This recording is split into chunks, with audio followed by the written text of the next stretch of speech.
In January 2015, I started working at the local Burger King. I was going through a messy divorce, and I had lost my job as a receptionist due to budget cuts. So needless to say, I was feeling a little sorry for myself. My uncle Don put in a good word for me with the manager at Burger King, who he knew from back in the day. Working at a fast food joint didn't sound very appealing, but I had no other options on the table. The first week was pretty rough. I had no idea how hard it was working at a fast food restaurant. It was a humbling experience. The pay was a little less than what I was used to, but I was in no position to complain. The other employees seemed nice enough, but I never got to know them properly. Well, except for one person. Her name was Andy. We hit it off immediately. Both of us were major Blink-182 fans, which is what bonded us together initially. Andy was a massive help during my first couple of weeks. She showed me the ropes, so to speak, which I appreciated immensely. Without her, I probably would have been fired within a week. Andy and I grew to be very close friends. We texted each other non-stop, and would hang out together whenever we had the chance. The biggest thing that shocked me about her was how much she loved true crime. I discovered this a few months after I started the job. Me and Andy were taking our lunch break when she started talking about a Ted Bundy documentary she watched the night before. She seemed really into it. True crime always made me feel uncomfortable, because it was centered around horrific real-life situations.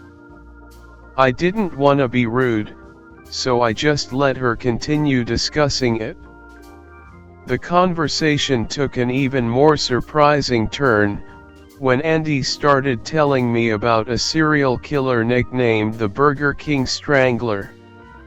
She said that over the course of 10 years, an unidentified man had strangled numerous people to death, and disposed of their bodies in Burger King parking lots. The more we talked about it, the more it started to ring a bell. I vividly remembered seeing something on the news about it. I didn't watch a lot of TV or use much of social media, so I was very much out of the loop on this. The majority of the killer's victims were either regular customers or employees of Burger King. A body hadn't been discovered at our place of work, which was a relief, but the same couldn't be said for most Burger King restaurants within a 100-mile radius. For the rest of that day, I could think of nothing but what Andy had told me. I was so fascinated by this serial killer, that I looked for more information online. Apparently some witnesses described seeing a middle-aged man late at night, not too far away from where the bodies would be discovered. What linked all of these witness statements together, is that they all described the man wearing a dark green trench coat, a black fedora, and leather gloves. Those were the only things the cops had to go on. You would think, given the modern technology, that it would be easy to track this guy down, but somehow he always seemed to be one step ahead. The last body discovered was in 2012, at a Burger King just 10 miles away. The woman was a 26-year-old mother of two who worked at Burger King part-time. Her body was discovered not in the parking lot like most of the other victims, but in a garbage container behind the building. which I thought was an interesting detail. Was this symbolic of how he felt about the woman? Maybe, maybe not. Over time my mind almost forgot about the Burger King Strangler, which was mainly down to me being worried sick about my Uncle Don, who was having some health issues. I started working night shifts on the weekends. I needed the extra cash, so I honestly didn't mind. Plus, working the night shift where I'd see less people sounded very appealing. The first few shifts went as expected.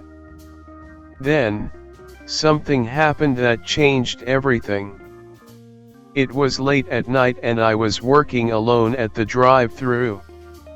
It wasn't very busy, but I was getting paid regardless, so what did I care? Then beams of light started approaching. A man driving an old black car pulled up to the window.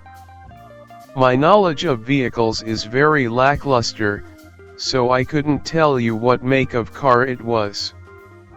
He looked to be in his late 40s, perhaps early 50s. He didn't have a face that stood out, but his oddly shaped eyes looked into my soul ominously.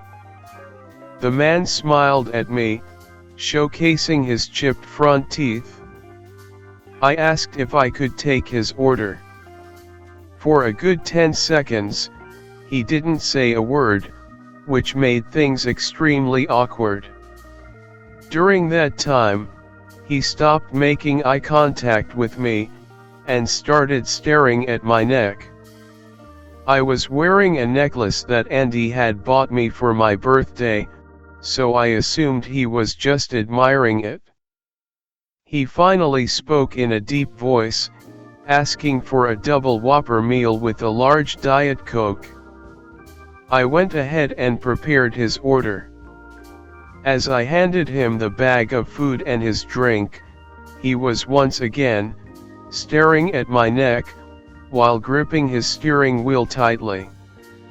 So tightly that his hands turned a sharp red color. Before driving away, he made eye contact with me. Staring into his eyes sent chills running down my back. There was something truly unusual about this guy. He said thank you, and to have a good night as sinisterly as possible, before driving away. That guy gave me the creeps. I was just happy he was gone. About 20 minutes later, I got a call from an unknown number. I answered. It was Andy. She said she was using her aunt's phone and asked me to check if she had left hers near the cash register. I walked over to the register and sure enough, there it was. I said yes, and Andy told me that she was on her way to come and pick up. She lived about half a mile away from the restaurant, so it wouldn't take her long to get here. I ended the call and walked back over to the drive-thru window. I glanced out of it. My heart started pounding relentlessly, as I saw the man from earlier, leaning against the bonnet of his car in the parking lot. His cold, unsettling eyes, watching me from a distance. The man was now wearing a dark green trench coat, leather gloves, and a black fedora. It dawned on me almost instantly who this man was, and what his intentions were. I slowly backed away from the window and picked up my phone to call the cops. I glanced at the screen of my phone for about 20 or so seconds, before looking back up to see the man climbing through the drive-thru window. He rushed toward me with an almost demonic look on his face and wrapped his leather gloves around my neck. His grip got tighter the more I struggled. He was too strong. I thought that was it for me, until I saw Andy emerge from behind his shoulder. She picked up a metal tray from the kitchen and slammed it into the back of his head. He immediately let go of me, and stumbled to his knees momentarily.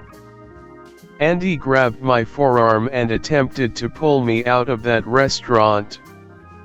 Before she got the chance, the man got back to his feet, and shoved me to the floor, where I hit my head pretty hard. He then lifted up Andy, put her over his shoulder, and fast walked out of the restaurant. I got up from the floor and looked out of the drive-through window. I saw the man walk over to the trunk of his car, opened it, and throw Andy inside. He then got in the driver's seat of the car and proceeded to drive away at high speed. I dialed 911 without slight hesitation and told the operator everything I could. 3 days later, about 50 miles away, the black car was found in a Burger King parking lot. Inside the trunk, the police found Andy's body.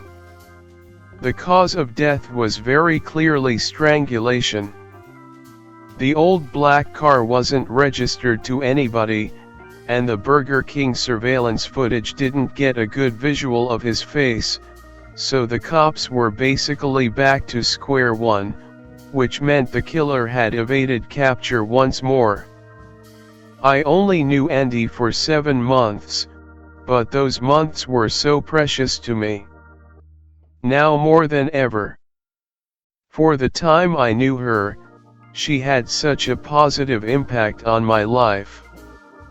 I miss her deeply. I quit my job at Burger King not long after these events, and to this day, I haven't stepped foot inside of a fast food restaurant. As long as the Burger King Strangler remains at large, I can never move forward in my life. What gets under my skin the most about him, is that right now, somewhere in the world, he's living somewhat of a normal happy life. His neighbors, family, and friends, are completely oblivious to the inner monster that lurks beneath the surface, and that just makes my blood boil.